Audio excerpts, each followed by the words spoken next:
మన special guest వచ్చేసి super man వస్తున్నాడు. ఆయన్ని మనం విష్ చేయాలి. ఇంకా మన చిన్న చిన్న హీరోలు ఉన్నారు కదా, వాళ్ళ డైలాగ్స్ కొన్ని ఉంటాయి. ఆ డైలాగ్స్ కూడా మనం కొంచెం హైలైట్స్ చేస్తారు వాళ్ళు. ఇంకా మనకి లాస్ట్ లో లడ్లు మిఠాయిలు అవన్నీ ఇస్తారు. అవన్నీ తినేసి మనం జెండా పండుగ ఎగరేసి మనం సంతోషంగా ఇంటికి వెళ్దాం. ఓకేనా? మొట్టమొదటిగా మన మధ్యకి వస్తున్నాడు జానీ సిన్స్ సూపర్ మ్యాన్. ఆయనకి మీరు క్లాప్స్ కొడితే ఆయన సంతోషంగా ల్యాండ్ అవుతాడు. క్లాప్స్ కొట్టండి.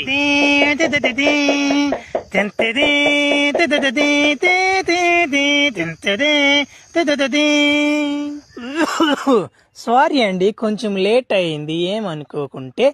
ఈరోజు నేను ఇక్కడికి రావడానికి నాకు చాలా సంతోషంగా ఉంది. అలాగే ఫ్లాష్ మ్యాన్ కలుసుకోవడం, మిమ్మల్ని అందరినీ కలుసుకోవడం చాలా సంతోషంగా ఉంది. ఇంకోటి ఏంటంటే మన చిన్న హీరోలు చేసే నాటకాన్ని అక్కడ కూర్చొని ఎంజాయ్ చేస్తా. నేను ఇప్పుడు ఒక చిన్న కథ చెప్పొచ్చు.